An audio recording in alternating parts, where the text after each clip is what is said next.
Hello everyone, मैं हूं रूपाली सिंह और आप सभी का एक बार फिर से स्वागत करती हूं आरबीएस क्लासेस दी परीक्षा गुरु में। तो आज के सेशन में क्या कुछ खास होने वाला है, जल्दी से डिस्कशन कर लेते हैं। आपको मिलेंगे रिवीजन क्वेश्चन, साथ ही में मिलने वाले हैं करंट अफेयर्स न्यूज अपडेट। तो हमारे साथ जुड़े रहिएगा अंत तक। और इससे पहले कि हम आगे बढ़े, आप सभी से रिक्वेस्ट है कि एक बार सेशन को जरूर से लाइक कर दीजिए, अपने दोस्तों के साथ में शेयर कर दें। साथ ही में अगर अभी तक आपने चैनल सब्सक्राइब नहीं किया है तो जल्दी जल्दी से चैनल को भी सब्सक्राइब कर लीजिए। तो स्टार्ट करते हैं आज का इंपॉर्टेंट सेशन।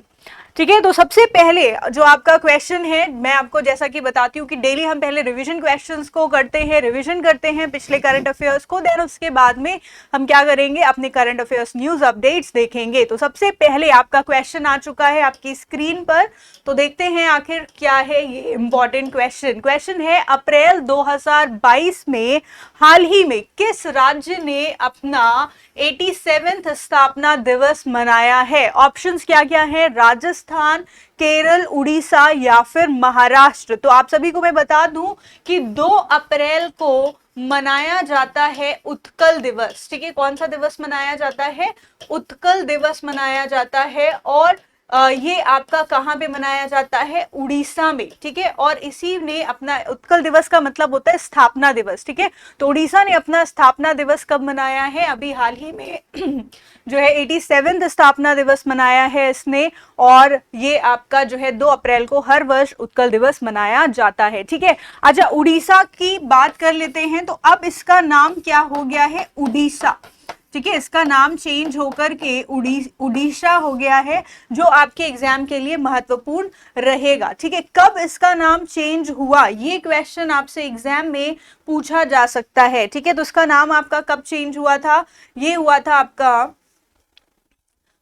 वर्ष 2000 में, आई थिंक। ठीक है, 2000 में आई थिंक इसका नाम चेंज हुआ है। ये एक इसको ध्यान में रखना है। ठीक है, और इसके अलावा जो है आपको इससे पहले जो है ये कलिंग युद्ध से भी बहुत ज्यादा फेमस था। कलिंग वॉर यहाँ पर हुआ, क्लियर। और इससे रिलेटेड है 260 ईस्वी में। और 1 अप्रैल 1936 को, ठीक है, 1 अप्रैल 1936 को ये आपका क्या बना? ये नए राज्य का गठन यहाँ पर किया गया। तो ये भी आपका कौन सा दिवस हो जाएगा? 1 अप्रैल 1936 को इसका गठन हुआ इस राज्य का। सबसे पहले यहाँ पर महाराजा अशोक का राज्य था जिस समय इनका कलिंग युद्ध हुआ 260 ईसा पूर्व में। फिर उसके बाद में मुगलों ने इस यहाँ पे जो है कब्जा किया। फिर धीरे धीरे जो है जब मुगलों का शासन खत्म हुआ तो अंग्रेजों का शासन रहा। फिर उसके बाद में जो है इस नए राज्य का जो है गठन हुआ 1 अप्रैल 1936 से। और तब से ये राज्य जो है उड़ीसा नाम से जाना जाता था। और भारतीय संसद ने उड़ीसा नाम इसका जो है चेंज कर दिया। और जो इसकी भाषा है, ठीक है, उड़िया भाषा यहाँ पे जो है बोली जाती है, लेकिन इसका नाम भी चेंज होकर के अब क्या हो गया है? ओडिया हो गया है। क्लियर? तो इतने फैक्ट्स हैं जो आप यहाँ पे ध्यान में रख सकते हैं। नेक्स्ट इंपॉर्टेंट क्वेश्चन आपकी स्क्रीन पर है, the tiger of Dras. The tiger of Dras captain Anuj Nayyar, Kargil hero, जो कि 23 वर्ष के हैं, इनकी पुस्तक जो है अभी लिखी गई है। और इन पुस्तक के लेखक कौन है ये आपको बताना है। ऑप्शंस क्या क्या है? मीना नैयर, हिम्मत सिंह शेखावत, अभिनव कुमार या फिर दोनों, ए और बी। तो यहाँ पे आप देख सकते हैं क्या आंसर हो जाएगा? दोनों ही आंसर होंगे, यानी कि option number D, Meena Nayyar और हिम्मत सिंह शेखावत, ये दोनों ही जो है लेखक है द टाइगर ऑफ द्रास पुस्तक के। अब देखिए आपके एग्जाम में पुस्तक और लेखक ये एक बहुत इंपॉर्टेंट सेशन होता है। बहुत ज्यादा क्वेश्चन आपके इस पोर्शन से पूछे जाते हैं, इस सेक्शन से पूछे जाते हैं। तो मैं अभी हाल ही में जितनी आपकी पुस्तकें लॉन्च की गई हैं और उनके लेखकों के नाम की लिस्ट लेकर आई हूं, जो कि आपको यहाँ पे आज याद करवाऊंगी। सबसे पहले अगर हम बात करते हैं unfilled barrels, India's oil story, Bloomsbury, ये पुस्तक किसने लिखी है? तो ये पुस्तक लिखी गई है ऋचा मिश्रा के द्वारा। बहुत ही महत्वपूर्ण नाम है, ठीक है, याद रखते चलिएगा। On board my years in BBC, ये मैं क्लास में भी बता चुकी हूं, रत्नाकर शेट्टी की हाल ही में प्रकाशित पुस्तक का नाम है। मिलेनियल योगी, अपने जीवन को पुनः प्राप्त करने के बारे में एक आधुनिक दृष्टांत। और ये पुस्तक किसके द्वारा लिखी गई है? दीपम चैटर्जी के द्वारा। बहुत ही ज्यादा इंपॉर्टेंट पुस्तक होने वाली है ये दोनों ही, ठीक है। इसके अलावा उड़ान एक मजदूर बच्चे की, ठीक है, ये आपकी जो है पुस्तक है, ये किसने लिखी है? अनूप जलोटा, जो कि मशहूर गायक हैं, इनके द्वारा लिखित ये पुस्तक है उड़ान एक मजदूर बच्चे की। नेक्स्ट आती है आपकी ब्राइस्ट passport travelling the world is digital घुमंतु, और ये पुस्तक किसके द्वारा लिखी गई है? सावी और विडो के द्वारा ये पुस्तक लिखी गई है। तो ये बहुत महत्वपूर्ण नहीं है, लेकिन अभी हाल ही में लॉन्च की गई है, इसलिए आपको ध्यान में रखना है। नेक्स्ट आती है फियरलेस गवर्नेंस, वेरी इंपॉर्टेंट, इसको आप 3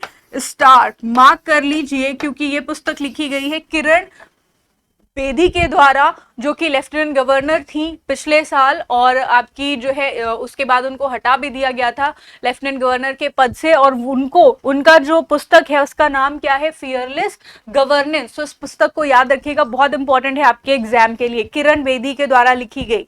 नेक्स्ट इंपॉर्टेंट पुस्तक, नेक्स्ट इंपॉर्टेंट बुक, बहुत ही ज्यादा इंपॉर्टेंट होने वाली है आपके एग्जाम के लिए, गोल्डन बॉय नीरज चोपड़ा, ठीक है, इन्हें गोल्ड मेडल मिला है ओलंपिक्स में, और इनको जो है पद्म अवार्ड्स भी मिल चुके हैं, और इनके बारे में जो पुस्तक लिखी गई है नवदीप सिंह गिल के द्वारा लिखित ये पुस्तक है, बहुत इंपॉर्टेंट, ठीक है। नेक्स्ट है द लीजेंड ऑफ बिरसा मुंडा। बिरसा मुंडा एक जो है आदिवासी थे, और इनकी जयंती भी मनाई जाती है, और इस पुस्तक को लिखा है किसने? तुहिन ए सिन्हा और अंकित वर्मा ने, the legend of Birsa Munda, very important again. Next Bose, Subhash Chandra Bose के ऊपर यह पुस्तक है, the untold story of inconvenient nationalist, और ये पुस्तक किसने लिखी है? चंद्रचूड़ घोष ने, ठीक है। बोस से याद रखना है घोष, ठीक है, बोस घोष, ये दोनों रिलेट कर रहे हैं, तो इनसे आप इजीली इस पुस्तक का नाम याद रख सकते हैं, ठीक है। कुछ और भी पुस्तकें हैं, उनको भी हम जल्दी से देख लेते हैं, ठीक है। और इसके अलावा डेली तो ये चीजें नहीं पॉसिबल हो पाती हैं कि आपको डेली में ये लिस्ट लेकर के आऊं, लेकिन इनका स्क्रीनशॉट ले लीजिए, इनकी पीडीएफ सेव कर लीजिए, और सारी पुस्तकें अभी हाल ही में लॉन्च की गई हैं, तो आने वाले एग्जाम के लिए बहुत इंपॉर्टेंट है, सभी को याद कर लीजिएगा, ठीक है। नेक्स्ट पॉइंट क्या है? Gajapati, a king without a kingdom, Ashok Bali की पुस्तक है। कल्याण की भारत की प्राचीन विरासत, रेखा चौधरी की जो है लॉन्च की गई के द्वारा लिखित पुस्तक है। गांधी टोपी गवर्नर, अगेन वेरी इंपॉर्टेंट, इसको आप 3 स्टार मार्क कर सकते हैं। ये यार लगदा लक्ष्मी प्रसाद की पुस्तक है, जो कि हाल ही में लॉन्च की गई है, ठीक है, हाल ही में लिखी गई है। लोक सेवा नैतिकता, ये पुस्तक लिखी गई है प्रभात कुमार के द्वारा। Cooking to save you life, ये पुस्तक लिखी गई है अभिजीत बैनर्जी के द्वारा। Resolved uniting nation in a developed world, Ban Ki moon की पुस्तक है, जो कि आपके यूनाइटेड नेशन संयुक्त राष्ट्र के जो है वो सेक्रेटरी जनरल रह चुके हैं, तो इसलिए अगेन ये पुस्तक आपके एग्जाम के लिए बहुत इंपॉर्टेंट बन जाती है, ठीक है। नाम एक बार फिर से देख लीजिए, resolved uniting nation in a developed world, Ban Ki moon की पुस्तक है। Nehru, the debates that defined India, ये पुस्तक किसके द्वारा लिखी गई है? त्रिपुर दमन सिंह और आदिल हुसैन के द्वारा। द सिनेमा ऑफ सत्यजीत राय के ऊपर लिखित पुस्तक, और इसका नाम है भास्कर चट्टोपाध्याय द्वारा लिखित ये पुस्तक है। तो ये थी आपकी कुछ पुस्तक और उनके लेखक जो आपके एग्जाम के लिए बहुत ज्यादा इंपॉर्टेंट है। आगे बढ़ेंगे नेक्स्ट इंपॉर्टेंट क्वेश्चन की तरफ। किस राज्य ने अपना निषेध और उत्पाद शुल्क संशोधन विधेयक 2022 पारित किया है? ऑप्शंस क्या क्या है? गुजरात, पंजाब, राजस्थान और बिहार। बहुत ही आसान सा क्वेश्चन है। अगर कहीं पे भी अवैध शराब को लेकर के कोई संशोधन पारित हुआ है तो वो एकमात्र राज्य, या और भी राज्य हैं, लेकिन सबसे ज्यादा हाईलाइटेड राज्य जो है वो कौन सा है? बिहार है। तो अभी इसको लेकर के अपना निषेध और उत्पाद शुल्क संशोधन विधेयक 2022 किसने पारित किया है? बिहार ने पारित किया है, ठीक है। बिहार की राजधानी क्या हो जाती है? पटना हो जाती है, ठीक है। इसके अलावा यहाँ पे आपके जो चीफ मिनिस्टर हैं उनका नाम क्या है? नीतीश कुमार है, ठीक है, नीतीश कुमार। अब ये तो हो गए भाई चीफ मिनिस्टर, सबको पता है, लेकिन कभी कभी एग्जाम में बिहार के डेप्यूटी चीफ मिनिस्टर का नाम भी पूछ लिया जाता है। तो अगर आपसे क्वेश्चन पूछे कि बिहार के डेप्यूटी चीफ मिनिस्टर कौन है, तो ये 2 व्यक्ति हैं, ठीक है। जैसे कि आपके यहाँ पे उत्तर प्रदेश में भी 2 हैं, केशव प्रसाद मौर्य और दिनेश पाठक, ठीक है। लेकिन इसी तरह से बिहार में भी है, कौन कौन? रेणु देवी रेणु देवी और साथ में तारकिशोर प्रसाद।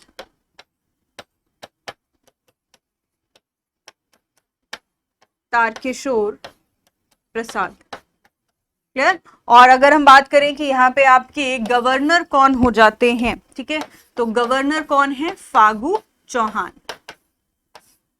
फागू चौहान, क्लियर है। चलिए नेक्स्ट क्वेश्चन देखते हैं। इतने फैक्ट्स आप याद रखिए, थोड़े थोड़े सी चीजें हैं। नालंदा यूनिवर्सिटी है बिहार में, ठीक है, क्यों फेमस है, ये सारी चीजें। इसके अलावा अगर आप बात करेंगे तो गोल घर है वहां पर, ठीक है। और आपकी बहुत सारी यूनिवर्सिटीज हैं, पढ़ाई के मामले में बहुत अच्छा जो है एक शहर माना जाता है पटना। और इसके अलावा अगर हम बात करते हैं कि आपकी बिहार की जो राष्ट्रीय फल है, सॉरी राजकीय फल है, वो क्या है, वो हो जाता है आम, ठीक है, मैंगो, आम, ठीक है। और जो अगर हम पेड़ की बात करें, राजकीय फल, और अगर हम राजकीय पेड़ की बात करते हैं तो ये कौन सा पेड़ हो जाता है, पीपल। अगर आप बिहार के कोई एग्जाम दे रहे हैं, स्टेट लेवल एग्जाम, पीपल का पेड़, ठीक है। अगर आप कोई बिहार के पीसीएस का एग्जाम दे रहे हो, जुडिशरी का कोई एग्जाम दे रहे हैं, या फिर स्टेट लेवल एग्जाम दे रहे हैं, तो उसमें ये छोटे छोटे क्वेश्चंस आपसे पूछ लिए जाते हैं।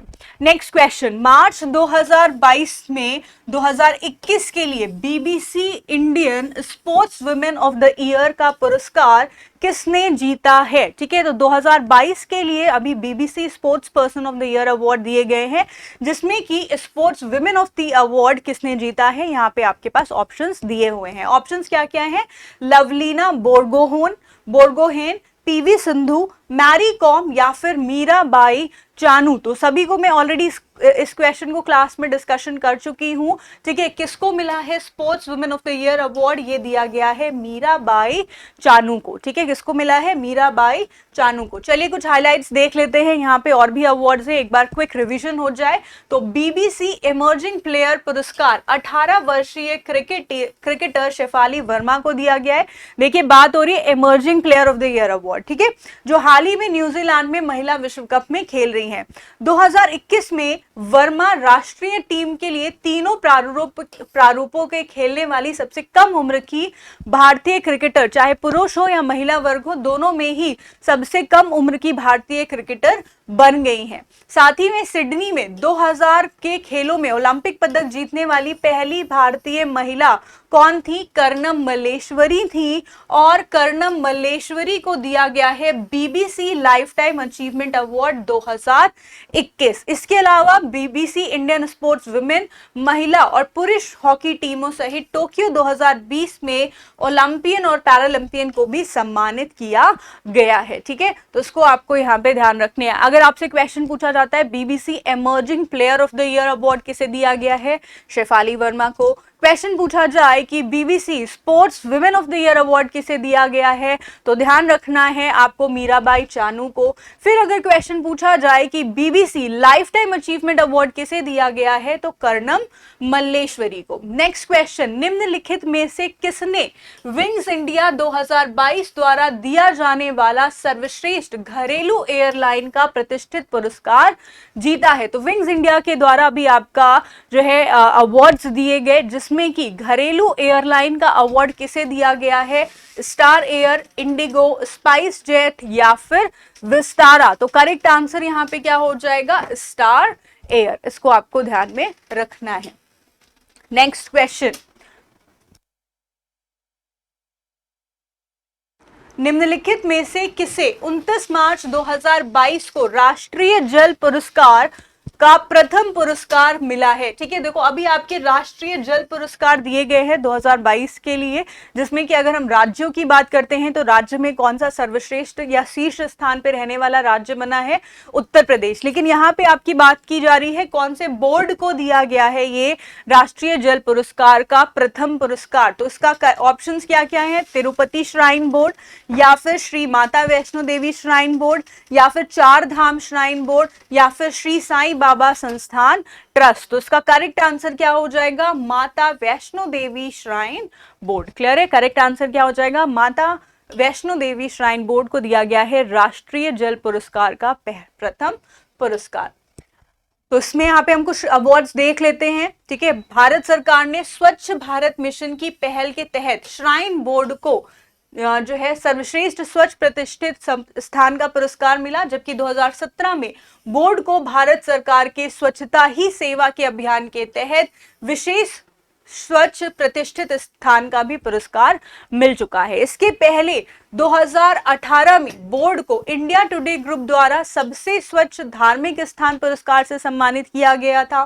सर्वश्रेष्ठ संस्थान निवासी कल्याण संघ सफल परिसर उपयोग के लिए धार्मिक संगठन की श्रेणी में राष्ट्रीय जल पुरस्कार 2019 में भी इसने पहला पुरस्कार जीता था। इसके अलावा पहला राष्ट्रीय जल पुरस्कार 2018 में जल शक्ति मंत्रालय द्वारा शुरू किया गया। ये बहुत इंपॉर्टेंट क्वेश्चन है और एग्जाम में पूछा जा सकता है कि राष्ट्रीय जल पुरस्कार किस वर्ष में और किस मंत्रालय के द्वारा शुरू किया गया। तो कौन सा वर्ष हो जाएगा? 2018। कौन सा मंत्रालय हो जाएगा? जल शक्ति मंत्रालय। राष्ट्रीय जल पुरस्कारों में स्टार्टअप्स के साथ साथ अग्रणी संस्थानों को भी भारत में सर्वोत्तम जल संसाधन प्रबंधन प्रथाओं को अपनाने के तरीके पर वरिष्ठ नीति निर्माताओं के साथ में जुड़ने और साथ ही में विचार विमर्श करने का एक अच्छा अवसर भी प्रदान किया है। क्लियर? चलिए नेक्स्ट क्वेश्चन की तरफ चलेंगे। जल संरक्षण के मामले में कौन सा ऐसा राज्य है जिसे सभी भारतीय राज्यों में शीर्ष स्थान पर रखा गया है? ऑप्शंस क्या क्या हैं?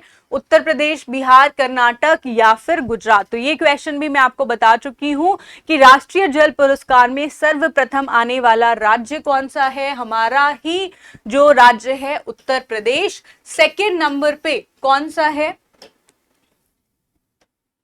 ठीक है, पहले नंबर पे आपका हो गया उत्तर प्रदेश, सेकेंड नंबर पे कौन सा हो जाएगा? राजस्थान। ठीक है, एंड थर्ड नंबर पे आपका कौन सा हो जाएगा? तमिलनाडु। लग रहा है कुछ टेक्निकल प्रॉब्लम आ गई है इसमें। चलिए तब तक आगे बढ़ेंगे। ठीक है, ये आपको मैं बता ही चुकी हूँ आंसर करेक्ट क्या है इसका, उत्तर प्रदेश है। ठीक है, फर्स्ट का और सेकंड नंबर पे राजस्थान आ जाएगा और थर्ड नंबर पे जो आने वाला राज्य है वो कौन सा है? वो है आपका तमिलनाडु। ठीक है, तब तक आगे बढ़ेंगे नेक्स्ट क्वेश्चन की तरफ। जल संसाधन, नदी विकास और गंगा संरक्षण विभाग, जल शक्ति मंत्रालय 11 विभिन्न श्रेणियों सर्वश्रेष्ठ राज्य, सर्वश्रेष्ठ जिला, सर्वश्रेष्ठ ग्राम पंचायत, सर्वश्रेष्ठ शहरी स्थानीय निकाय, सर्वश्रेष्ठ media, best school, best institution, RWA, campus उपयोग के लिए धार्मिक संगठन, best industry, best NGO, best water user association, इन सभी गतिविधियों के लिए सर्वश्रेष्ठ उद्योग में राज्यों, संगठनों, व्यक्तियों आदि को कितने पुरस्कार दिए गए हैं? टोटल 57। ये क्वेश्चन भी आपके एग्जाम में पूछा जा सकता है कि राष्ट्रीय जल जो आपके पुरस्कार है उसमें टोटल कितने पुरस्कार, कुल कितने पुरस्कार दिए गए हैं? तो उसकी संख्या कितनी है? 57। ठीक है, इनमें से कुछ श्रेणियों में देश में विभिन्न क्षेत्रों के लिए उप श्रेणियां भी हैं और इसमें प्रशस्ति पत्र, ट्रॉफी और नगद पुरस्कार दिया जाता है। और यहाँ पे आप देख सकते हैं Uttar Pradesh number 1, second number पे राजस्थान, तमिलनाडु जो है नंबर 3 पे है, ये जो कि सर्वश्रेष्ठ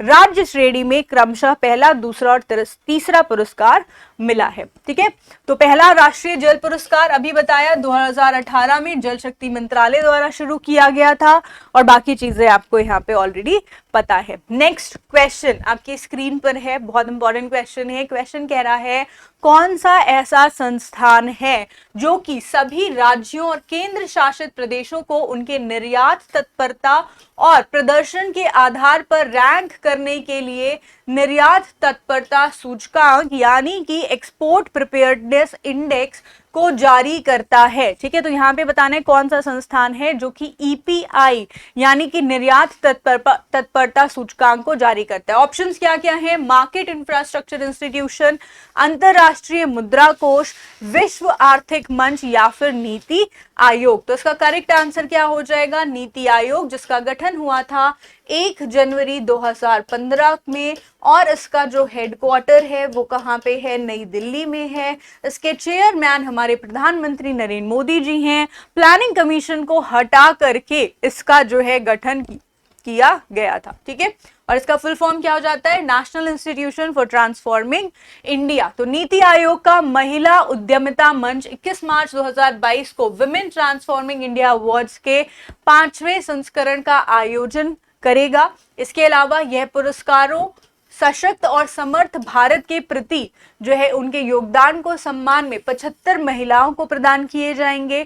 और इसके अलावा नीति आयोग यहाँ पे क्या करने वाला है, पुडुचेरी की पूर्व राज्यपाल किरण बेदी, एसबीआई की पूर्व अध्यक्ष अरुंधति भट्टाचार्य, अन्य कई ऐसी महिलाएं शामिल हैं जिनको पुरस्कार दिए जाएंगे, ठीक है। नीति आयोग ने ऑलरेडी 22 जनवरी, यहाँ पे सारी न्यूज किससे रिलेटेड है, नीति आयोग से रिलेटेड है, क्योंकि नीति आयोग आपके एग्जाम आपके क्वेश्चन में आया है, इसलिए आपको मैं ये सारी न्यूज कलेक्ट करके लाई हूं जो कि नीति आयोग से रिलेटेड है, ठीक है। इससे पहले 22 जनवरी 2022 को इसने भारत में इलेक्ट्रॉनिक व्हीकल पर बैंकिंग शीर्षक से एक रिपोर्ट जारी की है, जो कि रिजर्व बैंक ऑफ इंडिया के प्राथमिक क्षेत्र उधार दिशा निर्देशों में इलेक्ट्रिक वाहनों को शामिल करने की आवश्यकता और महत्व को रेखांकित करती है। इसी के साथ में नीति आयोग ने 2019-20 के लिए राज्य स्वास्थ्य सूचकांक का चौथा संस्करण भी जारी किया है, जो स्वास्थ्य परिणामों और स्थिति में वृद्धिशील प्रदर्शन करता है।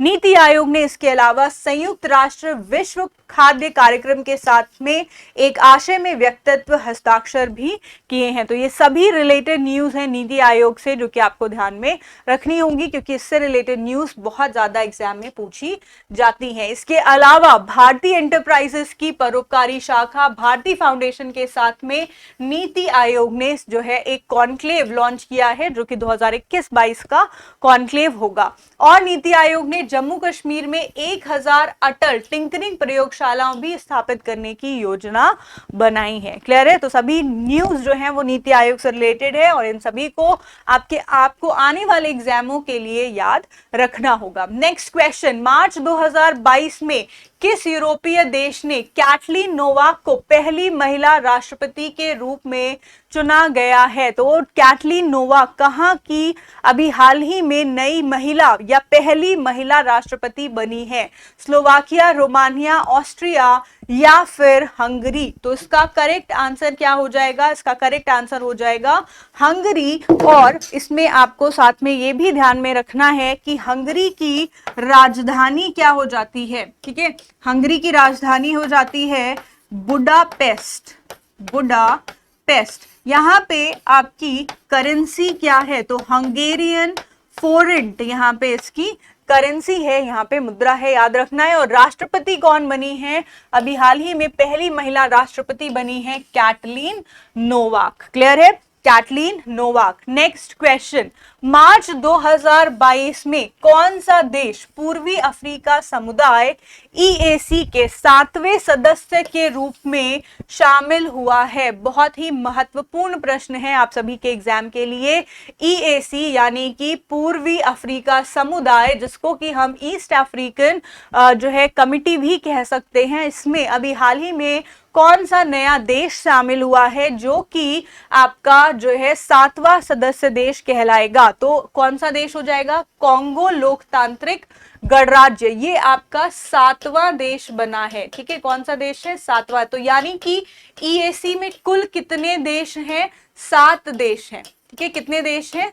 7 देश हैं। इनके नाम क्या क्या हैं, ठीक है। तो अगर हम इनके नामों की बात करते हैं तो ये आपके हो जाएंगे बुरुंडी, ठीक है। एक तो तंजानिया है, नंबर 1 आप Tanzania, number 2 Uganda, number 3 Kenya, ये सभी हैं लेकिन पहले से हैं ये, ठीक है। इसके अलावा और कौन से देश हैं? यहाँ पे बुरुंडी है एक देश आपका, ठीक है। और आपके कौन से देश हो जाते हैं?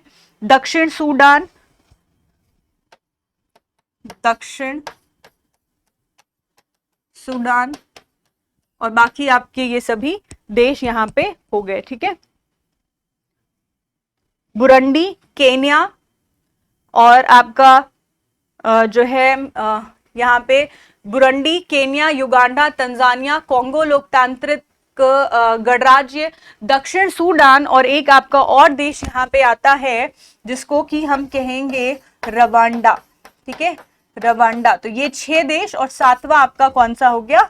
कॉन्गो लोकतांत्रिक गणराज्य। तो कुल 7 देश हैं यहाँ पर जिनको कि आपको यहाँ पे ध्यान रखना है। अच्छा, आप यहाँ पे देखेंगे सब में या तो ड आया है, ठीक है, सब में या तो ड आया है और या फिर आपकी जो है यहाँ पे अंगा की मात्रा आई है, यानी कि मतलब न से रिलेटेड कुछ ना कुछ आया है। तो इससे रिलेटेड आप थोड़ा सा इसको रिलेट करके याद कर सकते हैं, जैसे कॉन्गो, तंजानिया, युगांडा, युगांडा से रिलेट कर रहा है रवांडा, उसी से रिलेट कर रहा है आपका बुरुंडी, फिर आप जो है यहाँ पे दक्षिण सूडान देख सकते हैं, केन्या देख सकते हैं और कॉन्गो लोकतांत्रिक गणराज्य। ठीक है, तो ये 7 देश हैं। इसके अलावा अगर हम बात करें कि ईएसी का आपका गठन कब हुआ था, तो इसका गठन हुआ था 1967 में। ठीक है, कब हुआ था इसका गठन? 1967 में। और इसकी जो मुख्यालय है ये है आपका अरुषा, तंजानिया में। ठीक है, इसका जो मुख्यालय है वो कहाँ पे है? अरुषा, तंजानिया में। ये भी इंपॉर्टेंट है जो कि आपको एग्जाम के लिए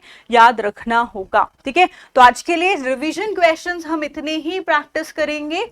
अब हम यहाँ पे देखने वाले हैं अपनी कुछ न्यूज अपडेट। ठीक है, चलिए।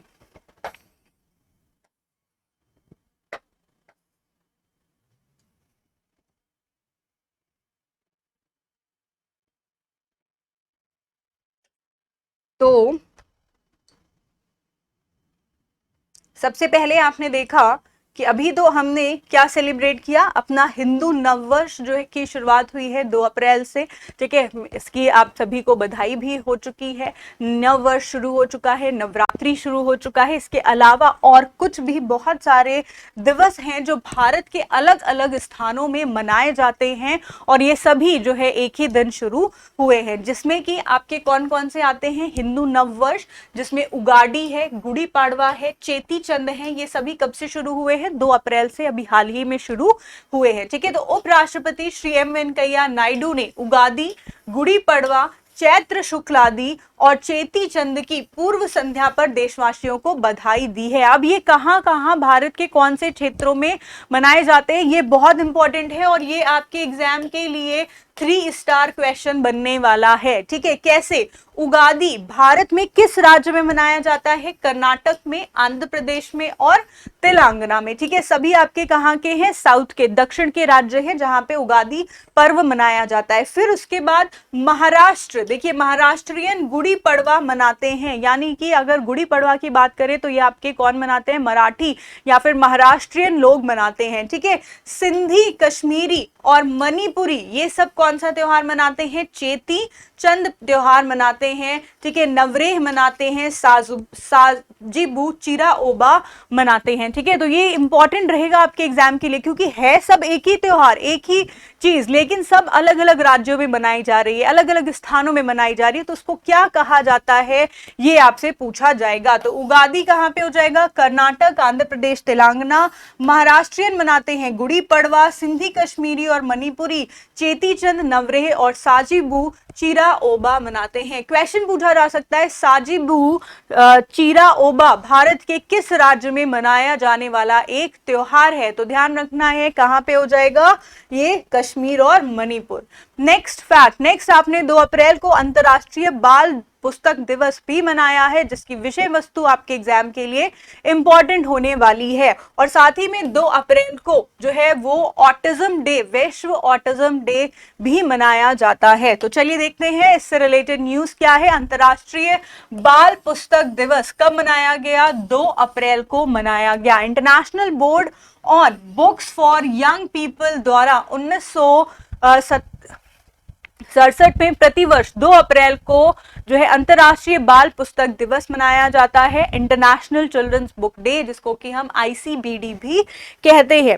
और 2022 में मेजबानी कौन कर रहा है? कनाडा देश इसकी मेजबानी कर रहा है, और जो देश इसकी मेजबानी करता है वही इसकी विषय वस्तु भी बताता है। तो इसकी थीम क्या है? इसकी थीम है अंतरराष्ट्रीय बाल पुस्तक दिवस की मेजबानी कर रहा है कनाडा, और इसकी थीम है कहानियां पंख हैं जो आपको हर दिन उड़ने में मदद करती है। ठीक है, कहानियां पंख हैं जो आपको हर दिन उड़ने में मदद करती है। बहुत ही सुंदर बात यहाँ पे लिखी गई है और आपको भी इससे जो है मोटिवेशन भी लेना चाहिए कि हमें कहानियां और पुस्तकें पढ़ते रहना चाहिए, क्योंकि यही वो रास्ता है जो कि हमारी उड़ान में मदद करेगी। ठीक है, तो इसी तरह से अपने पंख फैलाएं और एक दिन अपना जो है आसमान में उड़ जाएं और अपनी जो भी आपकी इच्छाएं हैं, जो भी आपका सिलेक्शन है लेना है आपको जिस भी एग्जाम में, उसको पाले। तो नेक्स्ट है आपका विश्व ऑटिज्म जागरूकता दिवस। विश्व ऑटिज्म जागरूकता दिवस ये भी आपका कब मनाया जाता है? 2 अप्रैल को मनाया जाता है। चलिए देखते हैं, विश्व ऑटिज्म जागरूकता दिवस 2 अप्रैल, विश्व आत्म केंद्रित जागरूकता दिवस भी कहेंगे इसे, प्रतिवर्ष 2 अप्रैल को संयुक्त राष्ट्र के सदस्य राज्यों द्वारा मनाया जाता है। और इस वर्ष आपकी जो 2022 की विषय वस्तु है वो क्या है? सभी के लिए समावेशी गुणवत्तापूर्ण शिक्षा, यानी कि inclusive quality education for all. देखिए, एक आम बच्चा तो बहुत ही आसानी से पढ़ाई कर लेता है, लेकिन जिस बच्चे को ऑटिज्म है, ठीक है, उसकी जो ब्रेन है वो बहुत अच्छे से काम नहीं करता, यानी कि उसका दिमाग तो बहुत तेज होता है लेकिन विकास या ग्रोथ जो है वो बहुत अच्छी नहीं हो पाती है उसके ब्रेन की, या थोड़ा सा डिस्टर्बेंस रहता है। तो इसके चलते उनकी एजुकेशन, जो अभी कोविड-19 का दौर आया, जब नॉर्मल बच्चों की जो आपकी एजुकेशन थी वो इतनी ज्यादा जो है बाधित रही, तो फिर एक ऑटिज्म से जूझ रहा बच्चा की जो एजुकेशन है या पढ़ाई है वो बहुत ही ज्यादा बाधित रही है। तो उसी के लेकर के इस बार की विषय वस्तु है सभी के लिए समावेशी गुणवत्तापूर्ण शिक्षा, यानी कि ऑटिज्म जिन बच्चों को है उनको भी यहाँ पर क्या करना है, उनको भी पढ़ाई के लिए और आगे बढ़ाना है। तो उड़ीसा डे अभी हाल ही में मनाया गया है, उत्कल दिवस। मैंने आपको आज के इंपॉर्टेंट क्वेश्चंस में भी इसके बारे में बताया। 1 अप्रैल को मनाया जाता है उत्कल दिवस या फिर उड़ीसा दिवस। तो एक स्वतंत्र राज्य के रूप में पहचाने जाने के संघर्ष के बाद उड़ीसा राज्य के गठन को याद करने के लिए उत्कल दिवस या फिर उत्कल दिबासा या उड़ीसा दिवस हर साल 1 अप्रैल को मनाया जाता है। और राज्य को मूल रूप से उड़ीसा कहा जाता था, लेकिन लोकसभा ने आपके उड़ीसा विधेयक और संविधान विधेयक व संशोधन जो है जारी किया। मार्च 2011 में इसका नाम बदलकर उड़ीसा कर दिया गया। ठीक है, तो इसको आपको ध्यान में रखना है। कौन सा दिवस है, कब इसका नाम चेंज हुआ था? वर्ष 2011 में। आई थिंक जब मैंने यहाँ पे क्वेश्चन कराया था उसमें मैंने आपको 2000 लिख दिया था। ठीक है, इसको यहाँ पे आप करेक्शन कर लीजिए, ये आपका क्या हो जाएगा? 2011 रहेगा। ठीक है, चलिए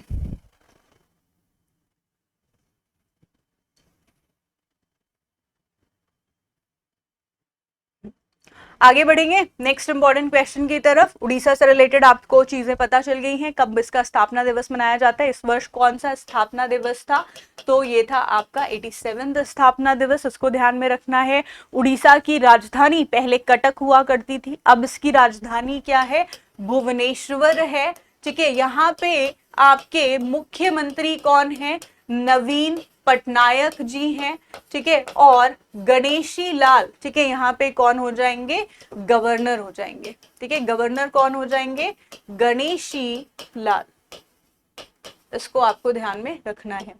नेक्स्ट क्वेश्चन, ठीक है, next important question, India's first खेलो इंडिया यूनिवर्सिटी गेम्स अभी हाल ही में शुरू किए गए हैं। ठीक है, कौन से गेम्स हैं? अनुराग ठाकुर ने खेलो इंडिया यूनिवर्सिटी गेम्स 2021 का लोगो, शुभंकर, जर्सी और गान जो है अभी हाल ही में लॉन्च किया है। तो केंद्रीय युवा मामले और खेल मंत्री अनुराग सिंह ठाकुर और कर्नाटक के राज्यपाल टीसी गहलोत ने 1 अप्रैल 2022 को बेंगलुरु में श्री कांतिराव स्टेडियम में खेलो इंडिया यूनिवर्सिटी गेम्स 2021 का लोगो, जर्सी, शुभंकर और गान यानी कि सॉन्ग लॉन्च किया है।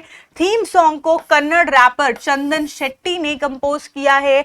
KIUG 2021 कर्नाटक में 24 अप्रैल से 3 मई 2022 के बीच में आयोजित किया जाएगा। यानी कि खेलो इंडिया यूनिवर्सिटी गेम्स आपके कब से शुरू होंगे? 24 अप्रैल से 3 मई के बीच में। ये इसका दूसरा संस्करण होगा।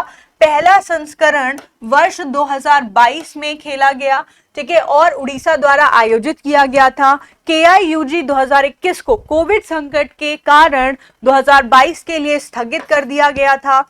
खेलों पर लाइव अपडेट के लिए एक खेलो इंडिया ऐप भी कर्नाटक द्वारा लॉन्च किया गया है और देश भर में 20 खेलों का प्रतिनिधित्व करने वाला लगभग 4500 एथलीट KIUG 2021 में भाग लेंगे। ठीक है, चलें नेक्स्ट इंपॉर्टेंट न्यूज की तरफ चलते हैं। भारत सरकार ने पहली तिमाही अप्रैल से लेकर जून तक के लिए लघु बचत योजनाओं पर ब्याज दरों को अपरिवर्तित रखा है। बहुत इंपॉर्टेंट है ये आपके एग्जाम के लिए। आपसे हमेशा एग्जाम में कई बार इंटरेस्ट रेट पूछ लेता है कि किसान विकास पत्र में कितनी ब्याज दर चल रही है, ठीक है, या फिर आपकी जो सुकन्या समृद्धि योजना है उसमें कितनी इंटरेस्ट रेट चल रही है। तो ये सभी आपके एग्जाम के लिए इंपॉर्टेंट है। ठीक है, तो वित्त मंत्रालय ने वित्त वर्ष 2022-23 की तिमाही यानी कि 1 अप्रैल से जून 2022 के लिए छोटी बचत योजनाओं या डाकघर योजनाओं पर ब्याज दरों को अपरिवर्तित रखने का निर्णय लिया है। अप्रैल और जून 2022 के लिए विभिन्न उपकरणों पर ब्याज दरें 4% से लेकर के 7.6% तक हैं और यह ध्यान दिया जाना चाहिए कि सरकार जो है वो तिमाही आधार पर छोटी बचत योजनाओं के लिए ब्याज दरों को अधिसूचित करती है और लगातार 8वीं तिमाही है जो छोटे बचत साधनों पर बचत दरें इस बार अपरिवर्तित रही हैं। तो जल्दी से हम यहाँ पे ब्याज दरों को देख लेते हैं। बचत जमा की बात करें अगर, ठीक है, तो बचत जमा में आपकी जो दर है, ब्याज दर है, वो कितनी है? 4% है। और कब दिया जाता है? हर साल, प्रति वर्ष के लिए 4% है। ठीक है, 1 साल का सावधि जमा उसके लिए आपकी जो तिमाही हर 3 महीने में दी जाती है ये रेट, और ये कितनी है? 5.5% दी गई है। ठीक है, 2 साल की सावधि जमा के लिए भी तिमाही में जो आपकी कंपाउंडिंग आवृत्ति है वो कब दी जाती है? कितनी दी गई है? 5.5%। 3 साल की सावधि जमा भी अपरिवर्तित है, 5.5% है। 5 साल का सावधि जमा, ठीक है, फिक्स डिपॉजिट, ये आपका कितना हो जाएगा? 6.7%। ठीक है, कितना इंटरेस्ट रेट हो जाएगा? तिमाही दिया जाएगा 6.7% में। 5 वर्षीय आवर्ती जमा, रिकरिंग डिपॉजिट, ठीक है, ये कितना है? 5.8% रहने वाला है और तिमाही भुगतान दिया जाएगा। वरिष्ठ नागरिक बचत योजना इंपॉर्टेंट है ये, ठीक है, ये डेटा इंपॉर्टेंट है। कितना प्रतिशत है? 7.4%। और ये आपका जो है सीनियर सिटीजन्स के लिए है। तिमाही भुगतान यहाँ पे भी किया जाएगा। अब इसके अलावा मासिक आय खाता, इसके लिए 6.6%।